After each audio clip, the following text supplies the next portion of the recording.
Intelligent people here in this country. That's very unique relative to the undeveloped nature of what you have here. In particular, we see a number of sectors that are extremely important. I've been very close with the Trump administration for a long time, and we are entering in the world, I believe, a new time of peace and prosperity. Under Trump's leadership, and I believe your leadership here has a lot of the very same mindsets. The last 4 years, we've all been under attack. I think the stuff that the Biden administration did to Pakistan was absolutely disgraceful. It was something I'm incredibly embarrassed. If you look at the problems they caused, things like the Afghanistan pullout or lack thereof, absolutely terrible. And these are things that President Trump, is cleaning up, and he's brought in the right teams to clean these things up. I believe your leadership here in this country is very aligned and very like-minded, and I think it's very important that we build a very strong bridge between both of these groups. The Pakistan-U.S. relationships go back many, many years. Someone was saying, even Jackie Kennedy was flying on Pakistan Airways. And so we view this as a huge opportunity, really a left and overlooked opportunity. I think there's a lot of misperceptions in the U.S. about Pakistan. I think it's a very misunderstood place.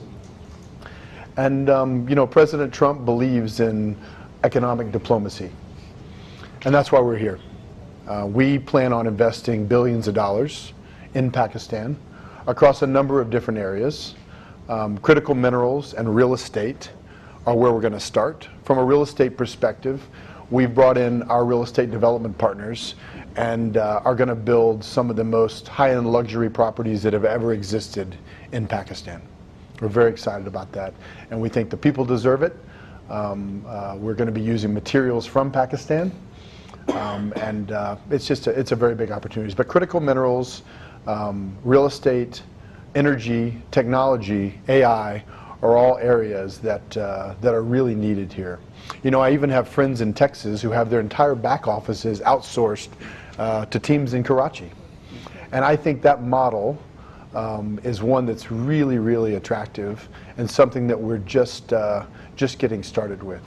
So with that, I'm happy to answer any questions. Sir, yes. This is Adil from Dunia News. Yes, I heard of your interest in the real estate sector of Pakistan. Yes. Since you are one of the closest people of Donald Trump, do you see a real estate investment like the Trump Tower coming to Pakistan in the near future? Look, I would say, first of all, the Trump brand speaks for itself. It's one of the top global brands in the world. My hope is that with the work we're doing, we're setting a foundation for someday brands like that want to come to Pakistan. I don't believe there's any commitment today, but I would hope that with what we're doing and the close alignment of our two countries, that someday that could become a reality. Tariq here. I'm from Aaj News. Welcome you here.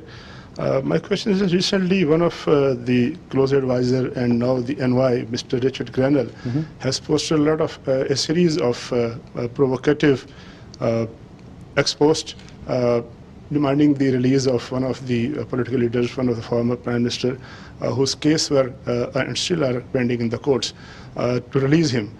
Don't you think that, and then later on he deleted all those posts, don't you think that this is a clear intervention in our judicial system, and how you view this? First off, I think Rick Grenell is one of the finest people I've ever met. He's a true patriot, an American, and what Rick Grenell accomplishes on literally a daily basis, many people can't accomplish in a year. He's truly a remarkable individual. I would say, as it relates to that issue, look, I think he may have been misled. I also would tell you, he personally told me there are a number of deep fake AI presentations on the internet that have been made out there about that it actually is not true or real at all. So he's been disappointed, but I think Mr. Grenell, Ambassador Grenell, has has a very clear, defined view, and I think he supports everything we're doing in Pakistan. This is Suheil Iqbal Bhatti, Editor North, GTV News. Mr. Junaid, you were the Director of Finance of Donald Trump's presidential campaign in 2016. Yes. It shows that you are very close to him. My question is, are you going to take any important role in current government? In 2016, I had the blessing of serving President Trump. I was along with Tommy Hicks, I was the finance co-chairman for the campaign, and it was an incredible, life-changing experience for me. We have the most amazing president in the world, in America, and his ideals, his tenacity, his hard work ethic, I can only dream to match what he does on a daily basis. For me, I'm a businessman. I'm not a politician. The same reason I'm back here, just when I was here a couple weeks ago, getting stuff done. I'm not here to talk. I'm here to do. So I have no plans to take an active role in the administration whatsoever. My plan is to be the person in the field getting stuff done, working to deliver the economic diplomacy that America needs to bring to the whole world. And for me, Pakistan is one of those very unique opportunities that's been overlooked, and we hope to build a bridge. Because look, when you build a bridge in business, the government stuff becomes very easy. You know, when you have a reason to care about a place, a love of a place. I mean, the people I've met here are some of the best ever. They care about family values. You know, they care about having a job and working hard. They deserve the opportunities that the rest of the world is given. And your leadership here, from the time I've spent with them, believes that so strongly. They want to do whatever it takes to lift all the people up here. We're even talking about in our housing businesses, you know, we're bringing new technologies here with our partner to build low and middle income housing as well as the super high-end luxury housing on a scale that's incredible. This same technology, tunnel development, has been used in Turkey by President Erdogan very, very effectively. We want to bring the same technology here, use it in Pakistan, where you can build the structure of an entire 30-story building in a month. It's absolutely incredible. Very safe, very high-end feeling. And we're going to use that same technology here on the real estate side. And we're just trying to find the best avenues because we want as many Pakistanis as possible to be homeowners. Your finance minister is doing everything they can to bring interest rates down. Obviously, interest rates have just started to come down here. That's so important.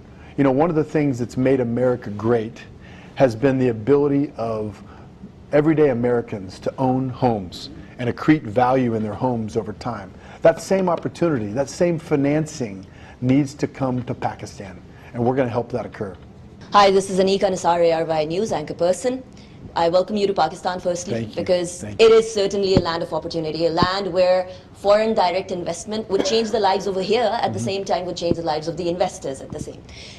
First question would be, the political environment. I've heard you 3 times praising this government, that this government and you are pretty aligned in the investment sector.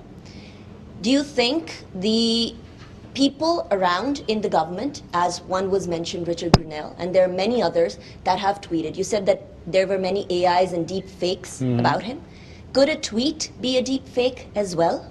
Because that was a tweet that was done from his account. And there were many other accounts that tweeted about Pakistan. And there's a very strong perception on social media as well, that because of the close relationships of Donald Trump and Imran Khan, this government could be in trouble. Would that perception be correct or not?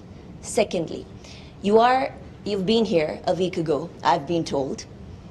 Have you decided where you need to invest? Because there have been a lot of foreigners that have come to Pakistan, but mere MOUs will not lead us to the investment. When and how is the investment going to be materialized? As it relates to tweets on Rick Grenell's account, I'm not going to, I believe Ambassador Grenell probably has a better understanding today than he did previously of the current situations here. I don't know Imran Khan or all the issues that existed in the past, but I've seen no evidence that our administration in the U.S. has anything but respect for the leadership here, period. You know, with some of my own research that I've done, you know, I think there were a lot of issues with that former Prime Minister, but again, that's not what I'm here to talk about. As it relates to investment, yes, we have several active ideas on where to invest. In real estate, you will see, I believe, agreements in the next 10 days signed by us, moving forward with several real estate projects, not just MOUs. Like you, an MOU is just a starting place. We had to kind of define what the parameters of the investment were, and now we're running hard on that. So we have a great team. Frankly, they've been burning the midnight oil every day. I think they barely have slept, working